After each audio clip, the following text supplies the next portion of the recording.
Today we're digging into something really powerful. It's this idea that greatness, true character, it doesn't always shine brightest in victory. Sometimes, maybe even often, it's forged in defeat. And we saw a perfect example recently, didn't we?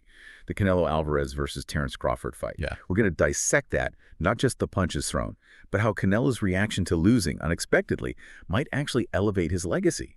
This deep dive is all about uncovering how falling short can sometimes, somehow, make a champion stand even taller. Lessons in resilience, humility, stuff that goes way beyond boxing. It's a fascinating angle because you're right. This wasn't just another big fight. Not at all. It felt like, a collision of eras, millions watching worldwide. The stakes, absolutely huge.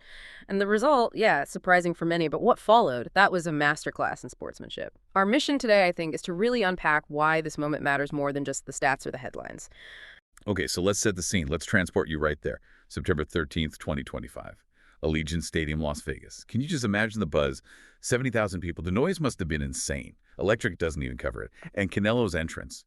Wow. The red, white, and green lights, the mariachi band playing, flags waving everywhere. It was like a sea of Mexican pride, Here's Canelo, 35 years old, the undisputed king at super middleweight, record of 63-2-2.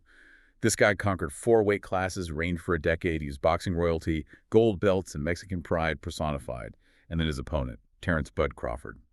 37 from Omaha, flawless, 41-0, a switch hitter, known as this, tactical wizard who just dismantles guys. And it wasn't just symbolic, that clash. This was a Riyadh season event live on Netflix, huge platform, and totally uncensored, millions watching pure, unadulterated boxing drama. That context just ramps everything up, doesn't it? The pressure on both of them must have been immense. It wasn't just a fight. It felt like a global spectacle, a real cultural moment happening right in front of us. Exactly. The stage was absolutely set. So the bell rings. To the casual eye, maybe it looked like they were just going to bang from the start. But you, with your expert eye, what were those initial tactical moves? What did you see in those opening rounds? Well, you saw classic Canelo right away. The aggressor, pushing forward, always looking to land those heavy hooks and uppercuts, trying to impose his will. But Crawford, man, he was slippery. Like trying to pin down smoke. His defense, the way he slipped shots, the counters were so precise. And his footwork. Yeah, the ring really looked like his personal dance floor. He controlled the space. Then in the fourth, Canelo did land that big right hand, snap Bud's head back. You heard the crowd gasp, right? And for a second, you definitely thought, okay, here we go. Canelo's power. Yeah, exactly. It felt like that moment, the one we've seen so many times where his power just takes over. But Crawford, he's just built different, isn't he? How did he handle that? How did he stop Canelo getting that momentum? That's the genius of Crawford, really. His adaptability. It's incredible. He didn't just take the shot, he adjusted. Almost instantly, like water finding its level.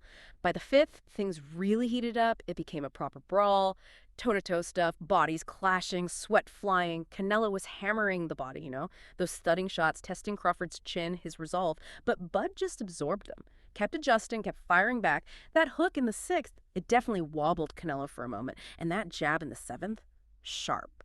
A real reminder of why they call him the boogeyman.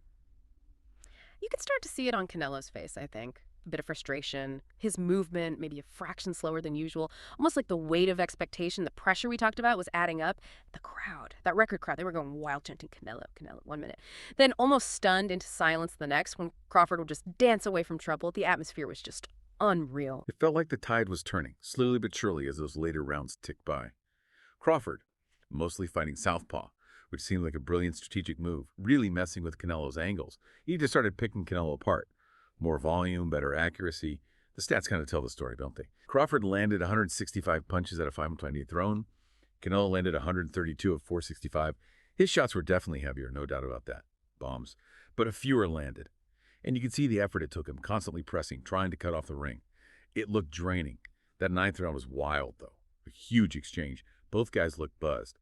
But in those championship rounds, those last few frames, Canelo was, he was chasing shadows almost. Couldn't quote close that distance. It was a fascinating tactical battle right to the end.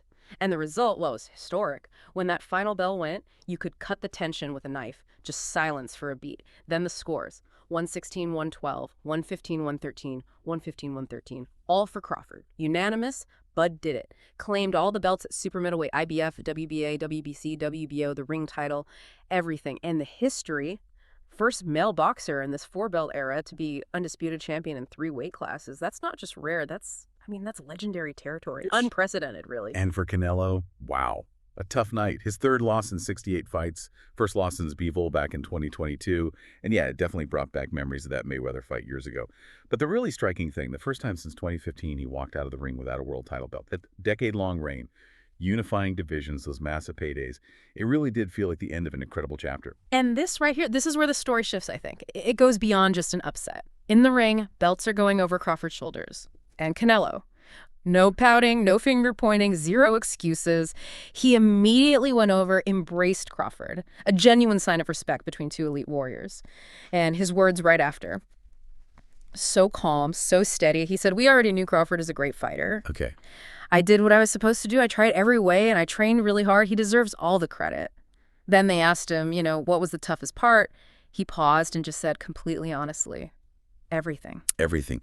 Wow. That just hits hard, doesn't it? So direct. No mention of Crawford jumping up 2 weight classes, which is a huge deal. No mention of those rumors about a bad leg in camp. Nothing. Just pure acceptance, acknowledging the better man on the night. Exactly. And then he added that other line, "I win no matter what.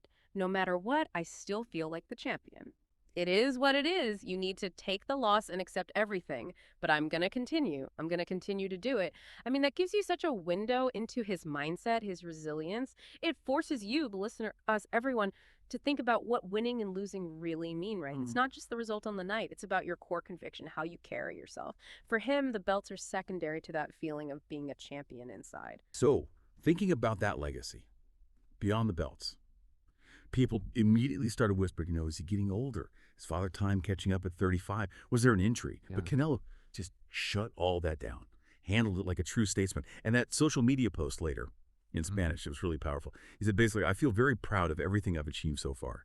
You always want to win, but I accept this defeat with humility and as a learning experience." He thanked his team, talked about sacrifice, said his real victories are his family, his fans, and signed off "Viva Mexico, cabrones," which is just, it's such a Canelo thing to say, right? A battle cry, but full of humility. That mix of defiance and grace, it's kind of his signature. And the respect was mutual, which makes it even more compelling. Crawford gave him props right back. He said something like, "Yeah, Canelo was frustrated because his plan wasn't working, but don't underestimate him. He was 100% ready. I just think I was the better man tonight."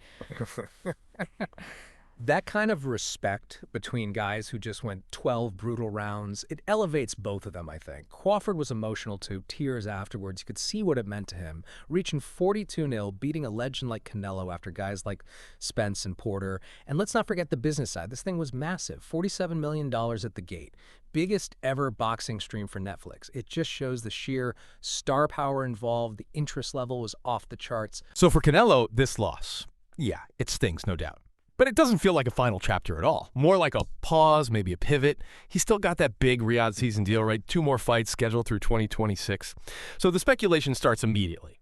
Does he push for the Crawford rematch, try to figure out that puzzle, or does he go for revenge against Bivol at light heavyweight, a completely different challenge? Or, maybe a huge Cinco de Mayo fight against some hungry young lion wanting to take his scalp. One thing's for sure, though. He's not just going to fade away. The fire's still there. You could hear it in his voice. Absolutely. And in a sport that loves knockouts and often gets bogged down in excuses, Canelo's reaction was just clean, refreshing almost. It's a potent reminder, isn't it? Champions aren't just defined by the belts they collect. It's about the heart, the spirit that gets them through the tough times, through the storms. This defeat doesn't tarnish his legacy. In a strange way, it adds another layer to it. It polishes it. It offers this really powerful, universal lesson about accepting things you can't control, learning, and just moving forward with your head held high. That quiet strength, acknowledging someone was better on the night, there's real power in that. So wrapping this up, Yeah. it's kind of amazing, isn't it, how a moment that looks like pure defeat on the surface can actually become one of the most defining, maybe even inspiring parts of a champion's story. It really does come down to how you react when things don't go your way. That quiet dignity, it's a lesson for all of us, way outside the boxing ring. And it leaves us with a question, doesn't it, for you listening, for all of us. When we face our own setbacks, our own challenges that don't pan out the way we hoped, what's our first instinct? Do we look for reasons outside ourselves or excuses? Or can we find that grace, like Canelo did, to accept it, learn from it, and say with real conviction, okay, I'm going to continue. Something to think about, perhaps. Your own resilience, your own definition of what truly counts as a win.